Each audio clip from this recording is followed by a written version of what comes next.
Hello students, welcome back to magnet brains Hindi medium. Yes, स्वागत है आपका, बहुत बहुत स्वागत करती हूँ आपकी ही लाली मैडम मैग्नेट ब्रेन्स के हिंदी मीडियम चैनल पर। आशा करती हूँ आप सभी स्वस्थ होंगे, खुश होंगे, प्रसन्न होंगे और आनंद पूर्वक वीडियो देख रहे होंगे, है ना।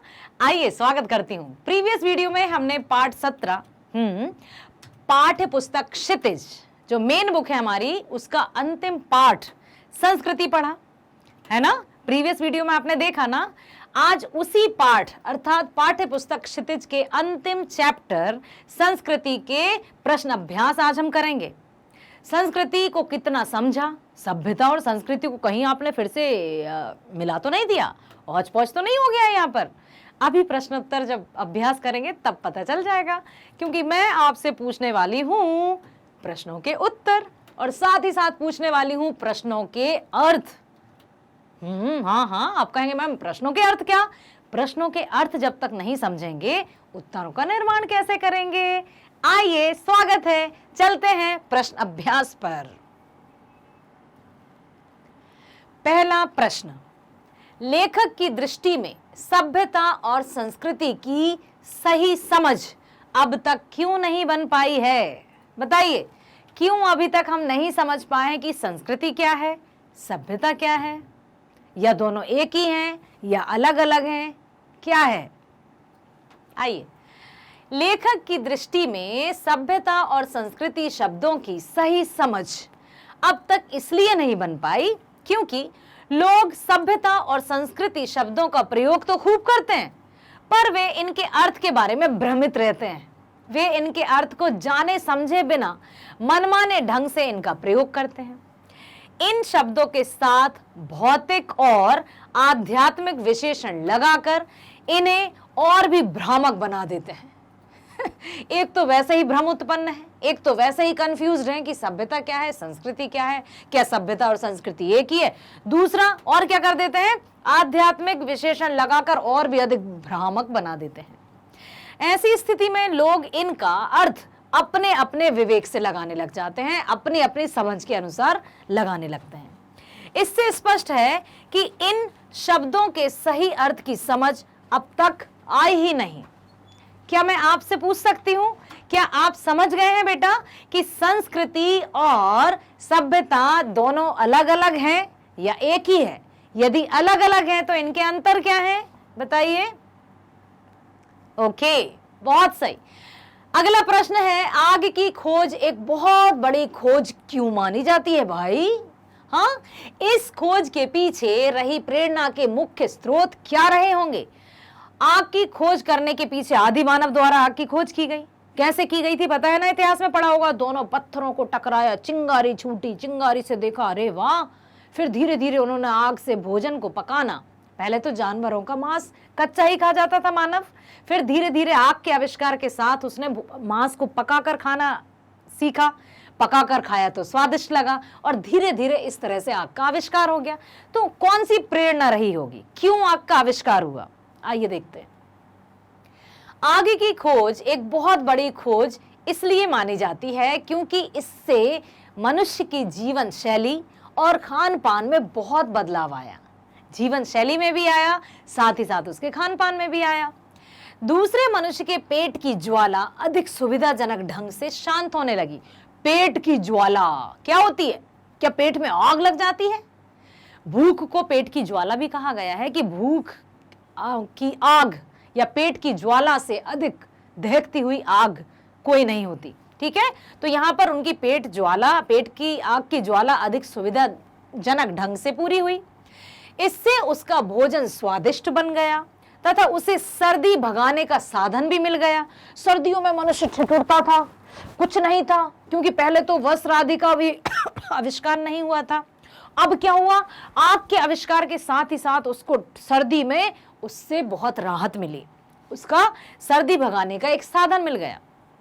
इसके अलावा प्रकाश और आग का भय दिखाने से जंगली जानवरों के खतरे में भी कमी आ गई।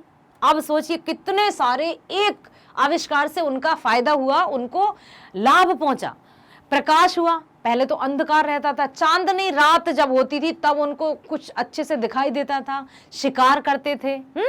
लेकिन जैसे जैसे जब आग का आविष्कार हुआ तो रोशनी तो हुई, प्रकाश तो हुआ, साथ ही साथ जो जानवर रहते थे उनसे खतरा भी कम हो गया, क्योंकि जानवर आग से डरता है। तो अब वो एक बड़ी सी लकड़ी में मशाल जैसा आग जलाकर जानवरों को भगाने का काम भी करने लगा, अर्थात अपनी सुरक्षा भी करने लगा आग के सहायता से। ठीक है, आग ने मनुष्य के सभ्य बनने का मार्ग भी प्रशस्त किया। इसकी खोज के पीछे रही प्रेरणा के मुख्य स्रोत पेट की ज्वाला, सर्दी से मुक्ति, प्रकाश की चाहत तथा जंगली जानवरों के खतरे में कमी लाने की चाहत रही होगी। सबसे पहले पेट की ज्वाला, पेट की आग को बुझाने के लिए उनको एक स्वादिष्ट भोजन मिलने लगा, अब पकाकर खाने लगे, है ना। इसी प्रकार से सर्दी से मुक्ति मिली, फिर प्रकाश की चाहत हुई, साथ ही साथ उनको जंगली जानवरों से भी खुद की सुरक्षा भी कर पाए। इसलिए ये सारी बातें आग की खोज के पीछे प्रेरणा रही होंगी। अगले प्रश्न पर चलते हैं। वास्तविक अर्थों में संस्कृत व्यक्ति किसे कहा जा सकता है? वास्तविक अर्थों में हम संस्कृत व्यक्ति किसे कहेंगे? जो नृत्य, गान, संगीत, उत्सव, रीति रिवाज, परंपराएं सबको मानता है, क्या उसे हम संस्कृत कहेंगे? या पाठ के अनुसार कुछ और अर्थ है? आइए देखते हैं। वास्तविक अर्थों में संस्कृत व्यक्ति उसे कहा जा सकता है जो अपना पेट भरा होने तथा तन ढका होने पर भी निठल्ला नहीं बैठता है। सोचिए कितनी बड़ी बात कही है लेखक भदंत आनंद कौशल्याई जी ने, कि अक्सर व्यक्ति, ऐसे व्यक्ति भी होते हैं, यदि घर है, रोटी कपड़ा और मकान, अर्थात जो बेसिक नीड्स है, जो आधारभूत आवश्यकताएं हैं, यदि उसके पास हो तो वो हाथ पे हाथ रखकर बैठ जाता है कि घर है, तन ढकने को कपड़ा है, पेट की ज्वाला शांत हो ही रही है, अब काम करके क्या करना है, और बैठ जाता है। लेकिन सब कुछ होने के बाद भी, सारी सुख सुविधाएं होने के बाद भी यदि व्यक्ति कर्म की ओर बढ़ता है और कुछ काम करना चाहता है और उसके हृदय में कर्मठता है, तब उसे संस्कृत व्यक्ति माना है लेखक ने। समझे बच्चों कि संस्कृत व्यक्ति कौन कहलाएगा? जो सारी सुख सुविधाओं के होने के बाद भी अपने आप को कर्म के प्रति समर्पित करता रहेगा। वह अपने विवेक और बुद्धि से किसी नए तथ्य का दर्शन करता है और समाज को अत्यंत उपयोगी आविष्कार देकर उसकी सभ्यता का मार्ग प्रशस्त करता है। उदाहरणार्थ न्यूटन संस्कृत व्यक्ति था जिसने गुरुत्वाकर्षण के सिद्धांत की खोज की। इसी तरह सिद्धार्थ ने मानवता को सुखी देखने के लिए अपनी सुख सुविधा छोड़कर जंगल की ओर चले गए थे। सिद्धार्थ अर्थात कौन? भगवान बुद्ध। ठीक है, बचपन का नाम उनका सिद्धार्थ था। स्वामी विवेकानंद के बचपन का नाम क्या था? नरेंद्र। ठीक है, तो यहां पर सिद्धार्थ अर्थात भगवान बुद्ध की बात हो रही है, तो वो भी संस्कृत व्यक्ति कहलाएंगे कि उनके पास तो सब कुछ था। उनके पिता ने तो ये स्वयं से वचन लिया था या दिया था स्वयं को कि मैं अपने पुत्र को दुख से दूर रखूंगा, वेदना से दूर रखूंगा, इसको सब कुछ घर की चार दीवारी अर्थात महल के अंदर मिलेगा। लेकिन फिर भी वो निकले ना और संन्यास लिया अर्थात घर का सुख त्याग कर वो दूसरों की सहायता के लिए चले गए। उनसे बड़ा संस्कृत व्यक्ति अर्थात सारी सुख सुविधाओं के होने के बाद भी जो दूसरों के बारे में सोचे, जिसके मन में दया, करुणा और परोपकार की भावना हो, जो घर बैठकर हाथ पर हाथ रखकर बैठकर सिर्फ खाते ही ना रहे बल्कि हमेशा कर्म के प्रति पूर्ण रूप से समर्पित रहे, संस्कृत व्यक्ति कहलाता है। ठीक है, अगला प्रश्न। न्यूटन को संस्कृत मानव कहने के पीछे कौन से तर्क दिए गए हैं? न्यूटन द्वारा प्रतिपादित सिद्धांतों एवं ज्ञान की गई दूसरी बारीकियों को जानने वाले लोग भी न्यूटन की तरह संस्कृत नहीं कहला सकते। क्यों? जैसे न्यूटन को संस्कृत व्यक्ति कह दिया क्योंकि उसने गुरुत्वाकर्षण की खोज की, ठीक है, लेकिन यदि उसी तरह से कोई दूसरा व्यक्ति वही कार्य करेगा तब उसको संस्कृत व्यक्ति नहीं कहेंगे। क्यों नहीं कहेंगे? बताइए, कार्य तो वही कर रहे हैं ना जो न्यूटन ने किया था, तो फिर उसको हम संस्कृत व्यक्ति क्यों नहीं कहेंगे जो वही कार्य कर रहा है जो जैसा कि न्यूटन ने किया था, जबकि न्यूटन को संस्कृत व्यक्ति करार कर दिया, मान लिया। आइए देखते हैं। न्यूटन को संस्कृत मानव कहने के पीछे यह तर्क दिया गया है कि न्यूटन ने गुरुत्वाकर्षण के सिद्धांत संबंधी नए तथ्य का दर्शन किया और इस सिद्धांत की खोज की। नई चीज की खोज करने के कारण न्यूटन संस्कृत मानव था। नई चीज जो पहले नहीं थी, आविष्कार जो पहले नहीं किया गया किसी के भी द्वारा, उस खोज को करना और वो समाज के हित में हो, तब वो संस्कृत व्यक्ति की कैटेगरी में आएगा, तब वो संस्कृत व्यक्ति की श्रेणी में आएगा। यदि जो ऑलरेडी है, जो जानते हैं सब, उसको एक नए तरीके से खोज लेना और कहें हम भी संस्कृत हैं, हमने भी तो खोज की है, तब उसको संस्कृत व्यक्ति में शामिल नहीं किया जाएगा, क्योंकि वो ऑलरेडी एग्जिस्ट है ना, करता है ना, दिखाई दे रहा है ना, इसलिए। ठीक है, अब क्या कहा है उन्होंने कि कुछ लोग जो न्यूटन की पीढ़ी के हैं, वे न्यूटन के सिद्धांत को जानने के अलावा अन्य बहुत सी उन बातों का ज्ञान रखते हैं जिनसे न्यूटन सर्वथा अनभिज्ञ था या अपरिचित था, परंतु उन्हें संस्कृत मानव इसलिए नहीं कहा जा सकता क्योंकि उन्होंने न्यूटन की भांति किसी नए तथ्य का आविष्कार नहीं किया। As I told you just now ना, कि यदि हम किसी नई चीज की खोज करेंगे और जो समाज के हित में हो, जो देश के कल्याण में हो, तब उसको संस्कृत की श्रेणी में शामिल किया जाएगा। यदि उसी बात को और अधिक विकसित किया जाए तो वो सभ्य कहलाएगा, संस्कृत नहीं। ठीक है, ऐसे लोगों को संस्कृत मानव नहीं बल्कि सभ्य मानव कहा जा सकता है, क्योंकि उन्होंने उसकी विचारधारा को, उसके सिद्धांत को और आगे और नई दिशा प्रदान की, तो वो संस्कृत नहीं सभ्य हैं। अब समझ में आया? संस्कृत नया आविष्कार, सभ्य जो पालन करते हुए उनमें और कुछ नया नया ऐड कर दे, नव परिवर्तन लाए, इनोवेशन लाए। ठीक है, तब उसको सभ्य कहा जाता है। अगला प्रश्न है, किन महत्वपूर्ण आवश्यकताओं की पूर्ति के लिए सुई धागे का आविष्कार हुआ होगा? बता ही सकते हैं। सुई धागे का आविष्कार जिन दो महत्वपूर्ण आवश्यकताओं की पूर्ति के लिए किया गया है वे हैं अपने शरीर को शीत और उष्ण, शीत मीन्स ठंडी, उष्ण मीन्स गर्मी, मौसम से सुरक्षित रखने के लिए कपड़े सिलने हेतु। बहुत सही। मनुष्य द्वारा सुंदर दिखने की चाह में, हम भी तो सुंदर दिखना चाहते हैं ना, यदि शादी में जाएंगे तो अच्छे से और सज संवर के ये वाली ड्रेस चाहिए, ये वाली ड्रेस चाहिए, यदि कहीं स्कूल जाएंगे तो यूनिफॉर्म चाहिए हमें, और किसी और कार्यों में जाते हैं तो अलग अलग के परिधान हम पहनकर जाते हैं। तो हमारी परिधान अर्थात हमारी जो वेशभूषा है वो भी डिफाइन करती है कि हम कहाँ जा रहे हैं। यूनिफॉर्म पहनकर सब समझ जाएंगे बच्चा स्कूल जा रहा है, विद्यार्थी है ना। तो ये एक है कि इस तरह से उन्होंने आवश्यकता हेतु किसका आविष्कार किया? सुई धागे का। ठीक है, मनुष्य द्वारा सुंदर दिखने की चाह में अपने शरीर को सजाने के लिए, क्योंकि इससे पूर्व वह छाल एवं पेड़ के पत्तों से यह कार्य किया करता था, अर्थात अपने शरीर को ढकने के लिए जानवरों की छाल या पेड़ों के पत्तों का सहारा लिया करता था। ठीक है, अगला प्रश्न, मानव संस्कृति एक अविभाज्य वस्तु है। किन्हीं दो प्रसंगों का उल्लेख कीजिए जब मानव संस्कृति को विभाजित करने की चेष्टाएं की गई। बहुत महत्वपूर्ण प्रश्न है, बहुत अच्छा प्रश्न है कि मानव संस्कृति एक अविभाज्य है, जिसको विभाजन नहीं किया जा सकता, जिसको तोड़ा नहीं जा सकता। तो मानव संस्कृति को विभाजित करने की चेष्टाएं की गई। कौन कौन सी चेष्टाएं की गई, कब चेष्टाएं की गई, क्या चेष्टाएं की गई, कैसे चेष्टाएं की गई, आइए देखते हैं।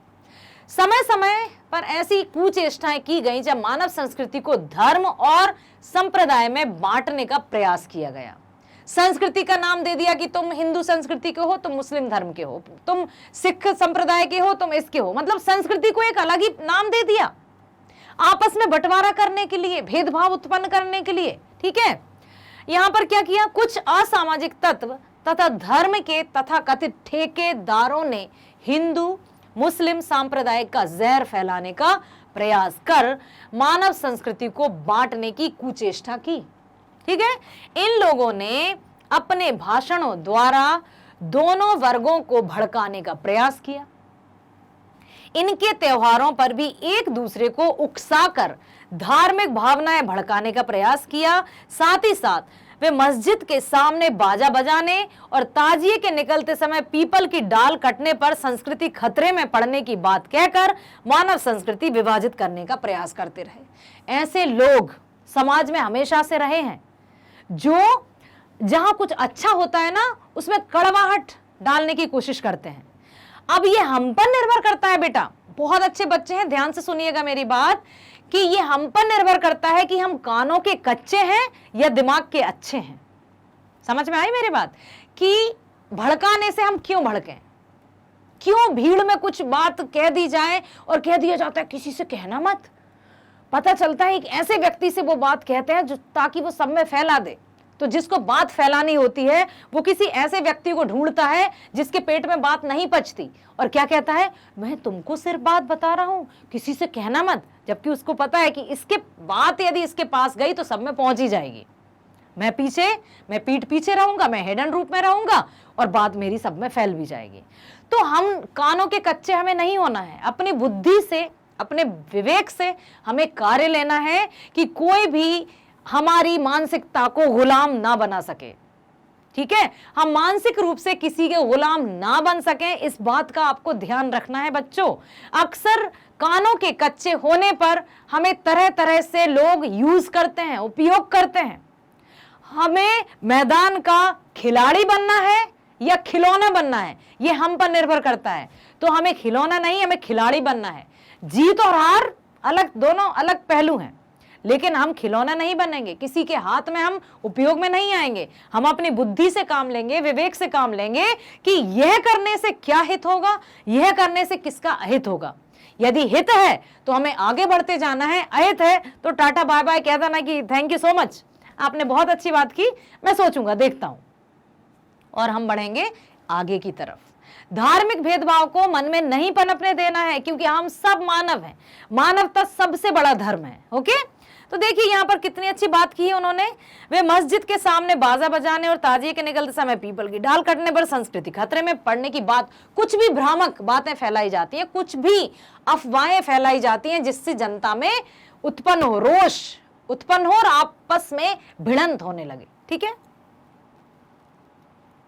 अब एक और इसी का प्रश्न है कि जब मानव संस्कृति ने अपने हक होने का प्रमाण दिया, अपने एक होने का प्रमाण दिया, एक तरफ लोगों ने उसको तोड़ने की कोशिश की, और दूसरी तरफ कब, जब भारत के लोगों ने संस्कृति में, जब मानव संस्कृति ने अपने एक होने का प्रमाण भी दिया कि हम एक हैं, चाहे हिंदू हो, मुस्लिम हो, सिख हो, ईसाई हो, हम सब एक हैं और एकता से बड़ी कोई शक्ति नहीं है। कहते हैं ना, 5 उंगली तो बन गई मुट्ठी, और मुट्ठी बहुत शक्तिशाली होती है। ठीक है, मानव संस्कृति के मूल कल्याण की भावना निहित है।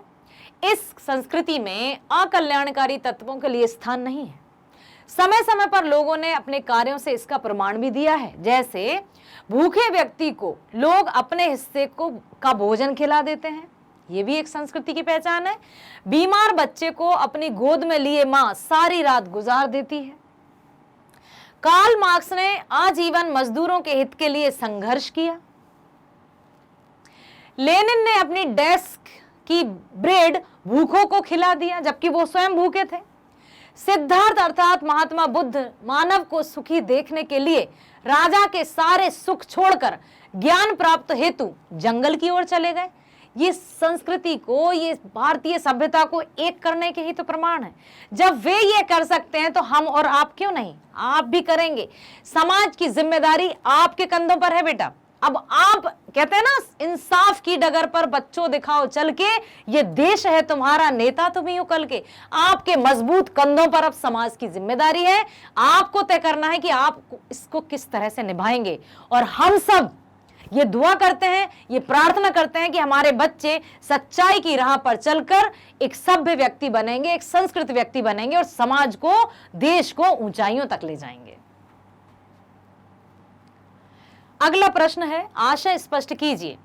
मानव की जो योग्यता उससे आत्मविनाश के साधनों का आविष्कार कराती है, हम उसे उसकी संस्कृति कहें या असंस्कृति? बहुत अच्छा प्रश्न है कि जो योग्यता आत्मविनाश के साधनों का आविष्कार कराती है, तो संस्कृति का कल्याण की भावना से गहरा नाता है। जहां संस्कृति है वहां कल्याण है। ठीक है, यदि कल्याण है तो संस्कृति है, इसे कल्याण से अलग नहीं करके देखा जा सकता। यह भावना मनुष्य को मानवता हेतु उपयोगी तथ्यों का आविष्कार करने के लिए प्रेरित करती है। साथ ही साथ ऐसे में कोई व्यक्ति जब आत्मविनाश के साधनों की खोज करता है, कहे मैंने तो खोज की है भाई, जैसे विस्फोटक पदार्थ या कुछ ऐसे कार्य जिससे अहित छुपा हो, तो वो आविष्कार संस्कृति में शामिल नहीं होंगे। उससे आत्मविनाश करता है तब वह असंस्कृति बन जाती है, संस्कृति नहीं। ऐसी संस्कृति में जब कल्याण की भावना नहीं होती तब वह असंस्कृति का रूप ले लेती है, संस्कृत नहीं कहलाती है। आविष्कार का मतलब यह नहीं कि हम कुछ भी नया बनाएं और वो संस्कृति होगी। आविष्कार जनता के हित में हो, दुनिया की भलाई में हो, तभी वो संस्कृति में शामिल किए जाएंगे। अगला देखते हैं। लेखक ने अपने दृष्टिकोण से सभ्यता और संस्कृति की एक परिभाषा दी है। आप सभ्यता और संस्कृति के बारे में क्या सोचते हैं? लेखक ने तो परिभाषा दे दी, लेकिन आपके अनुसार क्या है? आइए देखते हैं। संस्कृत मानव द्वारा किया गया ऐसा कोई आविष्कार या नए तथ्य का ज्ञान जो मनुष्य के लिए कल्याणकारी हो। बस आप एक बात समझ लीजिए कि संस्कृति कल्याण से जुड़ी है, ठीक है? उसे संस्कृति कहते हैं। संस्कृति त्याग की भावना से मजबूत एवं समृद्ध होती है, जिसमें स्वार्थ नहीं होता है। संस्कृति का संबंध मनुष्य के भीतर मन से है। ओके? सभ्यता, संस्कृति का परिणाम सभ्यता कहलाता है। जो संस्कृति का परिणाम है अर्थात कल्याणकारी परिणाम है, वही सभ्यता कहलाएगा। हमारे खान पान का ढंग, जीने मरने का तरीका, लड़ने झगड़ने का ढंग, पहनने ओढ़ने की कला, आवागमन के साधन और ढंग सब हमारी सभ्यता है। यह मनुष्य की बाहरी वस्तु है। तो सभ्यता और संस्कृति संबंधी जो भी प्रश्न और अभ्यास अभी आपने किया, आशा करती हूं आपको समझ में आ गया होगा और अब आप समझ गए होंगे कि संस्कृति और सभ्यता क्या है। एक तरफ से हम देखें तो यस, एक दूसरे पर आश्रित हैं, क्योंकि एक का प्रारंभ होता है तो दूसरे पर समापन होता है। ठीक है? संस्कृति नई खोज करती है तो सभ्यता उसको आगे तक ले जाती है। संस्कृति में कल्याणकारी भाव है तो इसमें कल्याण करने के लिए आगे के रास्ते हैं। ठीक है? आया होगा समझ में, आशा करती हूं, बिल्कुल करती हूं, क्योंकि आप अच्छे से सुन जो रहे थे। बेटा चैनल पर बने रहिएगा, मैग्नेट ब्रेन्स को अधिक से अधिक लाइक करते रहिएगा और कोई भी किसी भी विषय पर जो आपकी 10th क्लास में विषय है, चाहे आप अंग्रेजी मीडियम पढ़ना चाहें, चाहे आप हिंदी मीडियम सीबीएसई पढ़ना चाहें, तो उसके लिए आपको अब अधिक समय देने की आवश्यकता नहीं है। तुरंत आप अपने मन चाहे विषय, मन चाहे वीडियो पर जा सकते हैं कि आपको देखना क्या है। इसके लिए आप गूगल पर जाइए, क्रोम पर जाइए और मैग्नेट ब्रेन्स टाइप करिए। मैग्नेट ब्रेन्स टाइप करने के साथ ही साथ आपकी स्क्रीन पर नजर आ जाएगा क्या पढ़ना है बच्चों? हाजिर है जो हुक्म मेरे आका। क्या चाहिए आपको? यस, इसी तरह से मैग्नेट ब्रेन्स भी आपकी सेवा में ही तो है। तो आप देखेंगे कि क्या सीबीएसई इंग्लिश मीडियम से संबंधित जानकारी चाहिए 10th क्लास के कोर्स की, या फिर सीबीएसई हिंदी मीडियम चाहिए आपको, या फिर स्पोकन इंग्लिश के वीडियोस देखना है आपको, या फिर प्रतियोगी एनटीएससी परीक्षा संबंधी जानकारी चाहिए आपको, या फिर ओलंपियाड संबंधी जानकारी चाहिए आपको, या फिर यूपी बोर्ड से संबंधित कोई जानकारी चाहिए या वीडियो देखना चाहते हैं? यस, जो भी आप देखना चाहते हैं वो तुरंत यूं क्लिक करेंगे और वहां आपके सामने वीडियो आ जाएगा।